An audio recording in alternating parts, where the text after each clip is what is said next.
Hello and welcome to my program, Don't Just Age, Engage. Thank you for being a part of this. I start off with a question, just as I do every week that I'm on camera here, and that is to say, how well are you learning to let go? How well are you learning to let go? The 5 spiritual tasks that I have identified as elderhood have to do with what I see are 5 specific tasks that demand our attention. They ask for us to pay attention to this. Grieving in our life, sorting out our stories as we sort out our stuff, forgiving, preparing, and finally letting go. And so the road ahead into and through elderhood is a road which I believe is highlighted by these 5 spiritual tasks, which really become opportunities. And the final one is letting go. I'm Larry Grimm. I'm Presbyterian pastor, minister, counselor, chaplain, and I've worked in hospice care and long-term care and with congregants throughout my life. And through all of those contexts, I've learned that one of the difficult things in aging is dealing with those tasks that come before us. They can be daunting and they can be overwhelming. But with a coach and with the spiritual accompaniment of a caring person, knowledgeable person, we can transform those into wonderful opportunities. Letting go, you can see behind me over my right shoulder, I have a little banner that says, in the end, what matters most is how well did you love? How well did you live? How well did you learn to let go? That's attributed to the Dalai Lama, but a little bit of research reveals that others have said this as well in various ways. If you've read any of Jack Kornfield's wonderful books, you know him as a tremendous author, and he says, in the end, what matters most is how well did you love, how fully did you live, how deeply did you let go? Letting go, the 5th spiritual task. And I've asked to come join us today Kurt Neilson. And Kurt and I have become friends over the years as colleagues in chaplaincy and in support of each other, and also in terms of collaborating in our shared institution, the College of Pastoral Supervision and Psychotherapy. Kurt, welcome, and thank you so much for coming to join me and these viewers in talking about the spiritual task of letting go. How deeply have we all learned to let go? And I am happy that you're here to do that.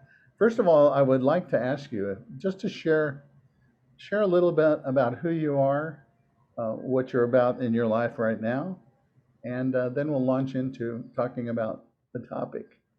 Sure. Well, thank you, Larry. As Larry said, my name is Kurt Neilson, and Larry and I first met. Actually, I think we met on Alcatraz Island. Unfortunately, we were able to boat out and leave when we wished to. That was part of a kind of an extracurricular outing for our group, the College of Pastoral Supervision and Psychotherapy.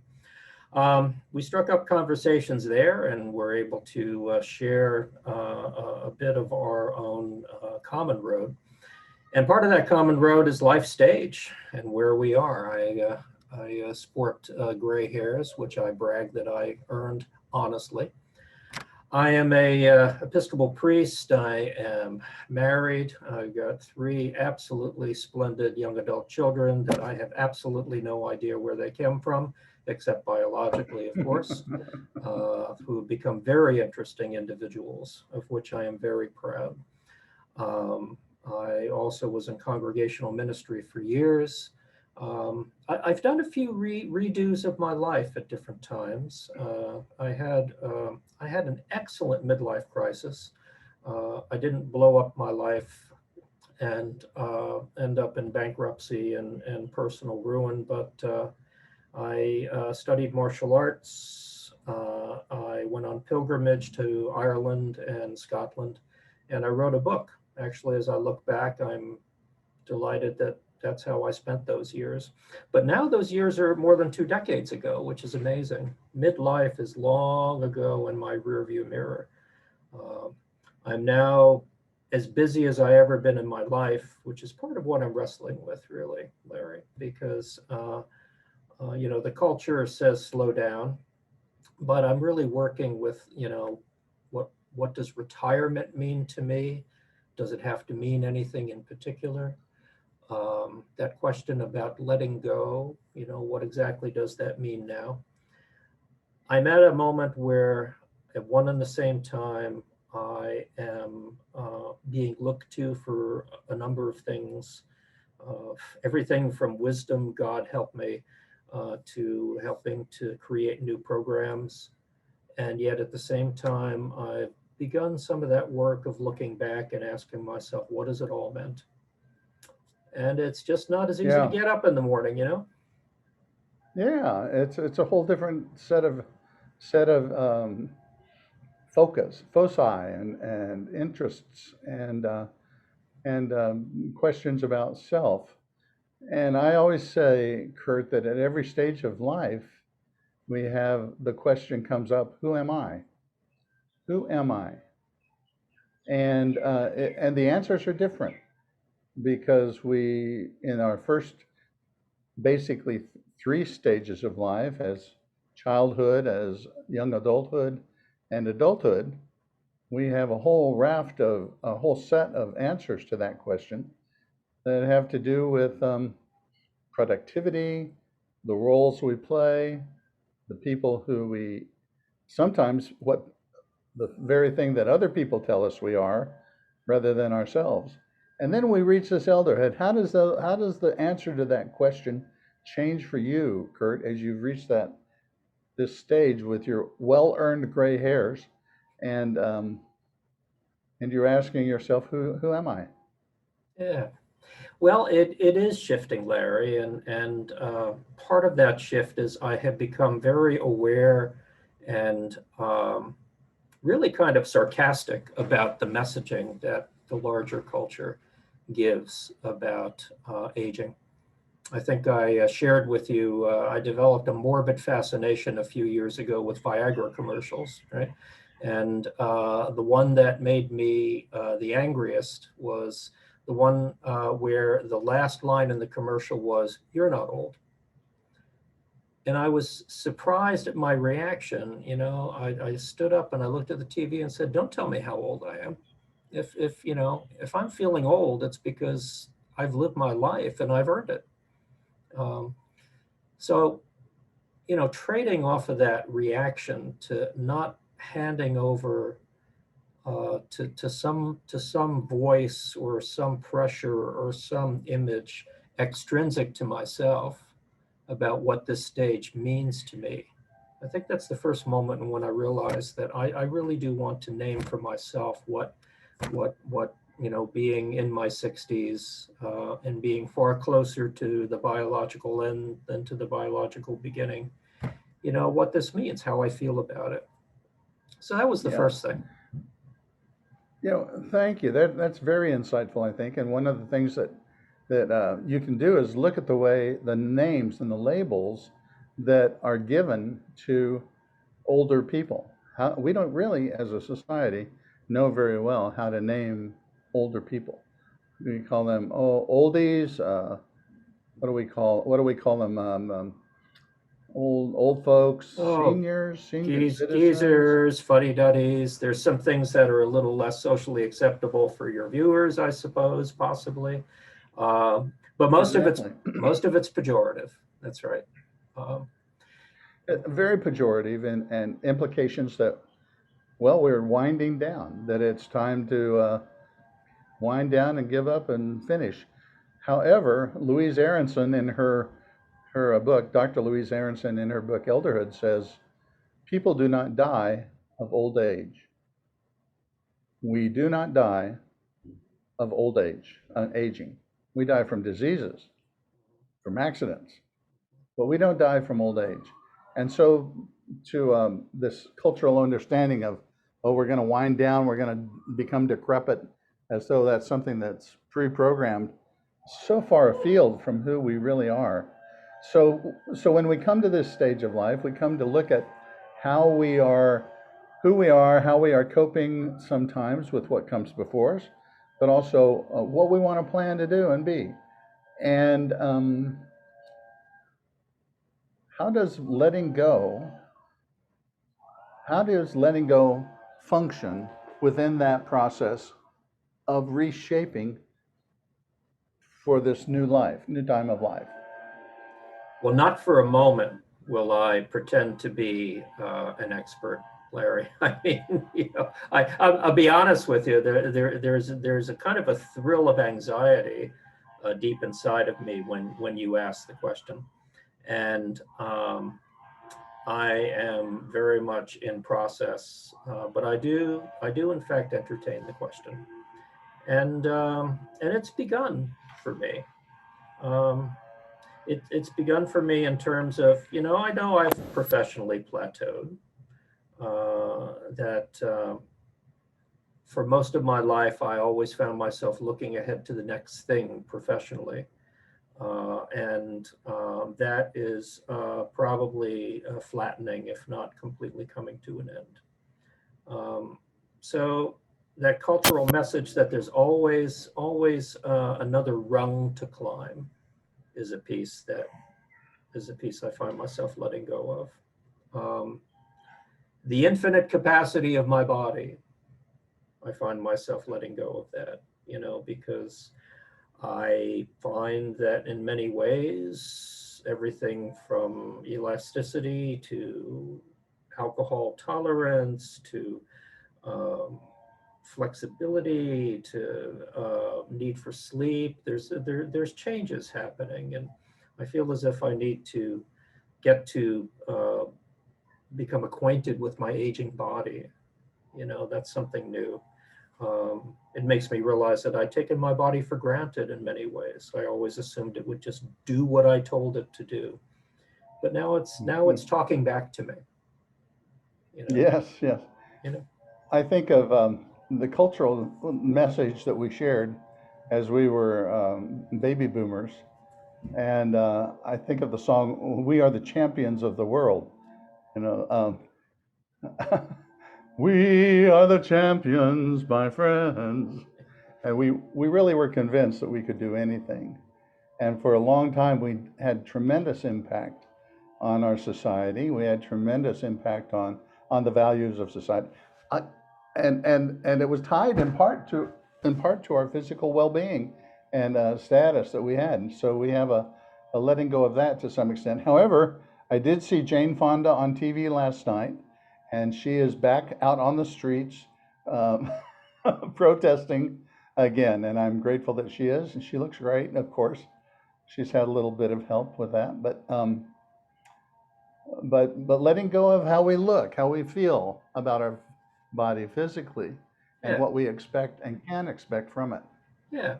Ed, mentioning Jane Fonda and a few of those really stunning people in our midst who just end up being paragons of youthfulness in the midst of age, makes me think of the fact that there's a real distinction between letting go and giving up. They're two completely different things, aren't they? Because I hear letting go in terms of affirming that which comes next, as opposed to giving up, which is what? It's despair.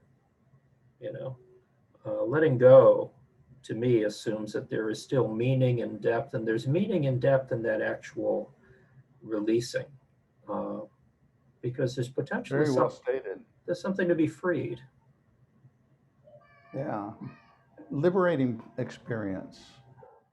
Letting go of how I used to think of myself, how I used to define myself, which has actually become more of a confining trap than it was in the past.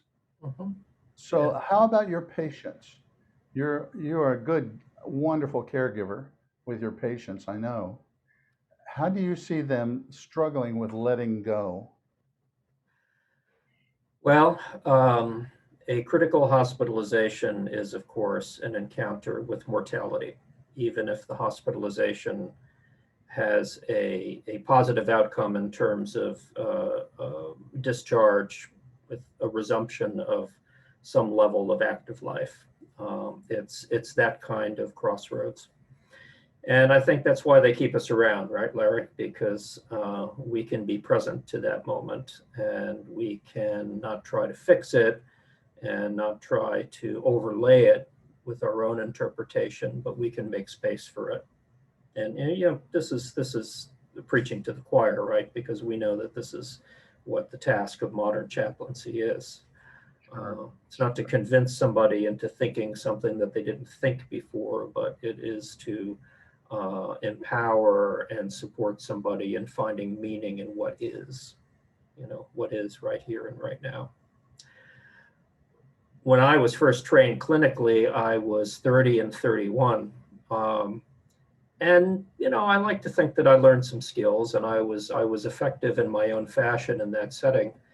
But there was a kind of an alienation because I was at a totally different life stage. I was still relatively youthful, and I found that, you know, when I was in the adult section of the hospital in Chicago where I worked, yeah, I was with all of these old people, and somehow or other they were creatures apart.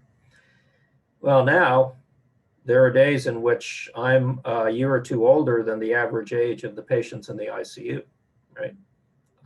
And that for me is a daily encounter with the reality of what is entirely possible, you know, for me. Yeah, and you've had to let go of that image of yourself as being the young chaplain helping these older people get through their crisis. Right. That's right. Every illusion I have of being somehow apart just falls away on a daily basis. Yeah, I had that with my also in my image of myself as a pastor who took care of older adults who needed to learn things.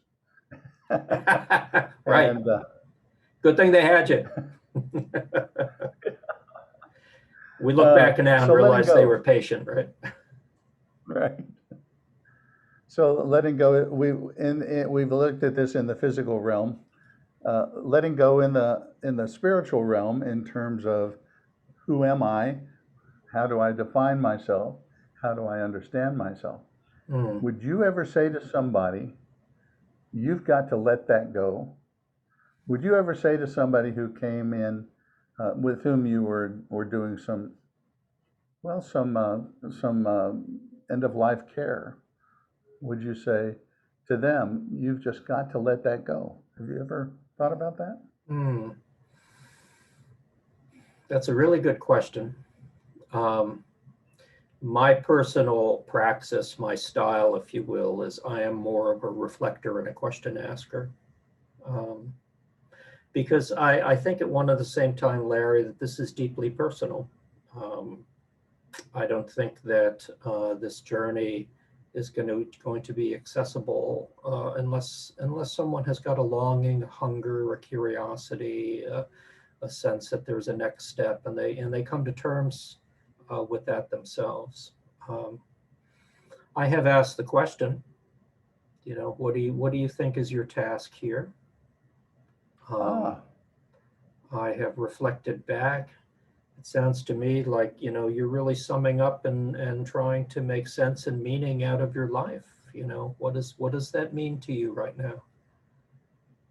You know, on occasion, if somebody has brought up death, I'll say, well, you know, what is your what how is dying for you? Is this what you expected? You know? yeah. In my coaching, working with folks outside of institutional parameters right now, I can hear people struggling with their self-image, which they've cultivated over many years. And Alan Watts says, one of my favorite philosophers says, For all those years, people told you who you are, and they did it through, actually, strongly through TV ads. We hear who we are and who we aren't. Yeah. You have already cited the television and the cultural strength of the television, Mhm. and those commercials. But they also come through parents who, in the early years, has said, you know, you would grow up to be a really great, or teachers who want to foster in us a certain awareness of our abilities, but speak to us in terms of who we could be.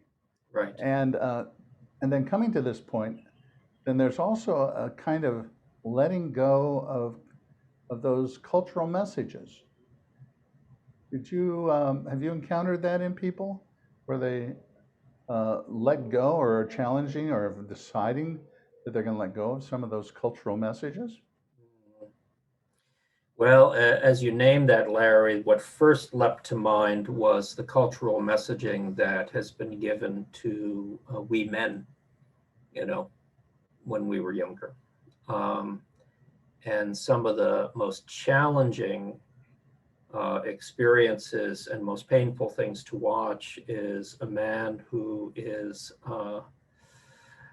first of all, because of the circumstances that have brought him to the hospital, is afraid and is grieving so much, you know, personal losses, and also as you were talking earlier, that loss of self, is experiencing vulnerability, is experiencing the fact that he can't just like get up, as they used to say in Little League when you got hit by a pitch, walk it off, right? Right. Yeah, yeah, Yeah, walk it right. off, you know, like literally walk it off. Oh, I can, you know, I don't need this, right? Which of course means that if he does discharge from the hospital, he'll be back within hours, if not, you know, if not minutes. And that messaging is that presents some of the most stark examples of what one is called to let go of in order to live deeply and meaningfully into this moment. Um, Kurt, thank you for bringing that up. One of the other messages that recently I've come across that men get is that they are they can and will dominate anything or anyone that comes within their sphere of awareness, mhm. and that women experience this tremendously from men, and we as men are not taught to be aware of this, but we are taught to be responsive as dominant strength over other people, and especially women who come into our sphere. Yeah. Well, and it's One, one, yeah. And it's become it's actually gotten names in the culture, right? Mansplaining, man spreading, all right? And as soon as we hear that, we recognize it. We know what that is. You know? But when we get called right, out, it's hard. exactly. So part of our maturity really is letting go of those kinds of messages that give us permission as men to act a certain way culturally, um, and to be authentic in the immediacy of our feelings, of our process, of our growth. Mhm. Thank you so much for bringing that up, Kurt. I'm glad we looked at that. Finally, letting go. Some people like this phrase. What do you think of this phrase? Let go and let God. Well, um, I know that the phrase has sprung out of the 12-step movement, for which I have a great deal of respect, because it's brought, you know, a possibility of new life for many people who struggle with substance abuse disorder. Um, at one and the same time, I respect the lived wisdom in that expression, and yet I'm somewhat resistant to jumping to jumping to language that might be a slogan that would short circuit one individual's articulation of their experience. You know what I mean? I grew up with a certain kind of interpretation of Irish Roman Catholicism, for instance, that was full of those kinds of like shorthand cliches. They were well intentioned, you know, but for instance, if you were in pain, somebody would say, "Well, offer it up," you know. I understand that that's kind of a theological way to sort of like frame a meaning to suffering, but what it essentially it told me to do was shut up.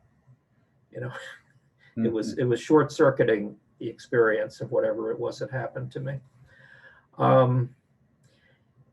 If somebody who has struggled with recovery and continues to do so on a daily basis says to me, "Let go and let God," I honor the depth of the experience from which that comes.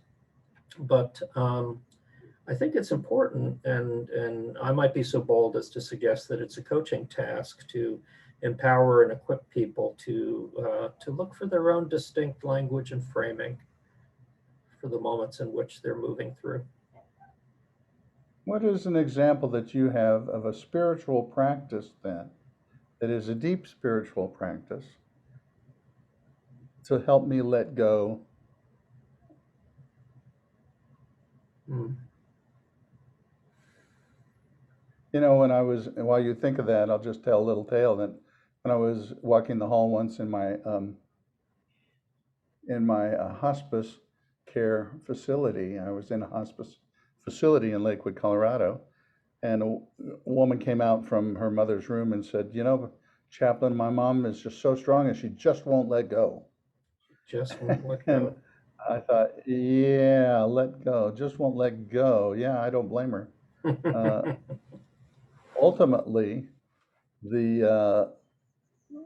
and even conversation about let go has this background of ultimately dying is letting go of everything. Right. It's letting go of everything that I know, everything I've ever known, my body, every way I have of having known anything or experienced anything. And so talking about letting go, and I apologize if I've ever come across this way, it's not a flippant kind of easy thing that everybody ought to get around to doing. No. What are some spiritual helps in this deeper sense of letting go?